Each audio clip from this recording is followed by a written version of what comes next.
या व्हायरल व्हिडिओमध्ये तुम्हाला एक तरुणी दिसेल, ती सेल्फी कॅमेऱ्यात तिच्याबरोबर घडलेली घटना सांगताना दिसत आहे।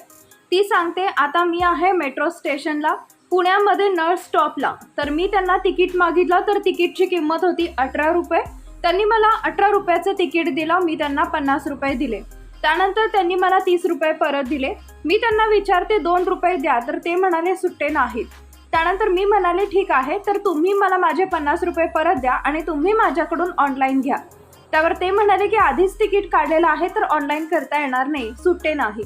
त्यावर मी म्हणाले हे रोज चालणार नाही, रोज रोज कसं चालणार तुम्हाला? रोज माझ्याकडून 2 रुपये घेणार असे हजारो लोक माझ्यासारखे मेट्रोमधून प्रवास करतात, 2-2 रुपये कसे चालणार? एक काम करा, माझ्याकडे 15 रुपये, तर हे 15 रुपये घ्या आणि 3 रुपये मला सूट द्या। मग ते म्हणाले असं कसं चालेल, हिशोब द्यावा लागतो। मग मी म्हणाले माझ्यासारखे जे लोक 2-2 रुपये ठेवून जातात त्यांच्याकडून मॅनेज करा।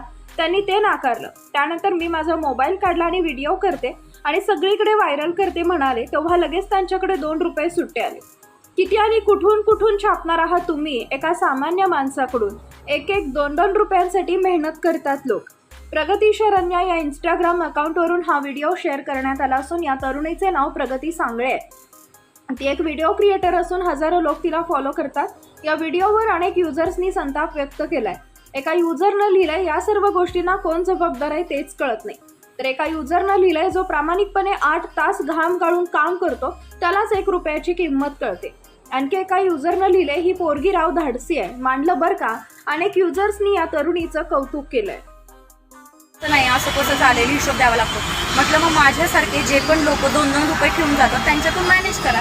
तर त्यांनी ते डिनाय केलं। जेव्हा मी मग माझा मोबाईल काढला आणि म्हटलं ना आता मी व्हिडिओ बनवते आणि सगळीकडे करते, तर लगेच त्यांच्याकडे 2 रुपये सुट्टे आले। म्हणजे सिरियसली जे पण मेट्रो स्टेशनचं पाहतात ना, त्यांना एक रिक्वेस्ट आहे, जे पण तुमचे लोक तिथं बसतात ना त्यांना एक तर वेल गाईड करा की कुठे जायचे। लोकांनी विचारल्यानंतर ते लोक नीट आन्सर करत नाही। दुसरी गोष्ट की हे असं सुट्ट्या पैशांचा गोंधळ करतात। एक तर नाही तर तुमच्या तिथलं डब्यात चॉकलेटचे डबे ठेवा की 2 रुपये सुट्टे नाही, 2 चॉकलेट घेऊन ॲटलीस्ट तो प्रकार तरी करा। किती कुठून कुठून कसं कसं छापणार रे तुम्ही लोक सामान्य माणसांकडून? म्हणजे सिरियसली